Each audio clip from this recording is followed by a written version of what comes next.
جو یسوع مسیح کی خدمت کو ناپسند کرتے ہیں، الزام لگاتے ہیں، کہتے ہیں یہ کفر بکتا ہے، یسوع مسیح کے کاموں کے بارے میں کہتے ہیں کہ یہ تو بلزبول کی مدد سے بدروحے کو نکالتا ہے، اس میں تو بلزبول کام کرتا ہے۔ اور دیکھیے یہ لوگ جو یسوع پر الزام لگانے والے ہیں، یسوع کی بات کو پکڑنے والے ہیں، یہاں پر کھڑے ہیں اور وہ جو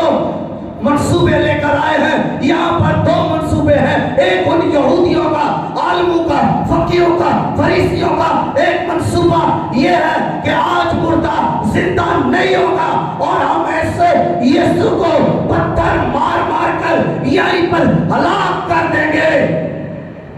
دوسرا منصوبہ یہاں پر یہ ہے کہ مردہ زندہ ہوگا، یسوع کا منصوبہ ہے مردہ زندہ کرنا، یسوع کا منصوبہ ہے باپ کو جلال دینا، اور یسوع مسیح اپنی قدرت کے ساتھ وہاں پر موجود ہے۔ اور جیسے ہی انہوں نے بڑی قدرت کے ساتھ آواز دی، بلند آواز سے پکارا، اے لازر باہر آ،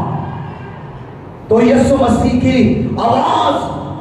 ٹریول کرتی ہوئی قبر کے اندر گئی، قبر کے اندر جا کر کفن میں اس سے ٹکرائی، اس بدن کو تخلیق کرنا شروع ہو گئی۔ یہ کلام ہے جو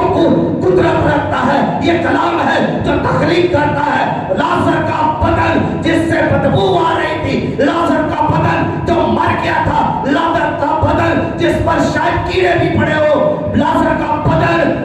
مردہ بدن، بکھرا ہوا بدن، کل سڑ گیا بدن، اس میں سے توفن اٹھتا ہے، بدبو اٹھتی ہے، لیکن کلام اس کو پھر سے تخلیق کرتا ہے۔ کلام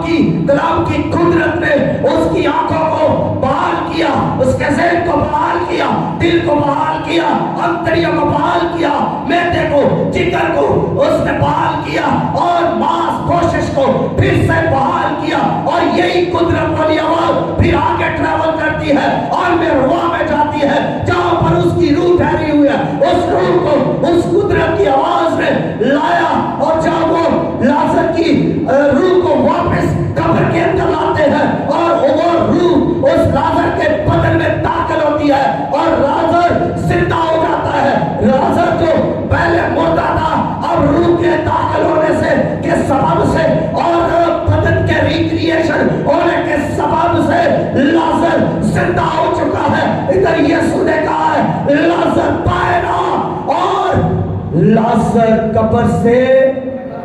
چلتا ہوا باہر آیا۔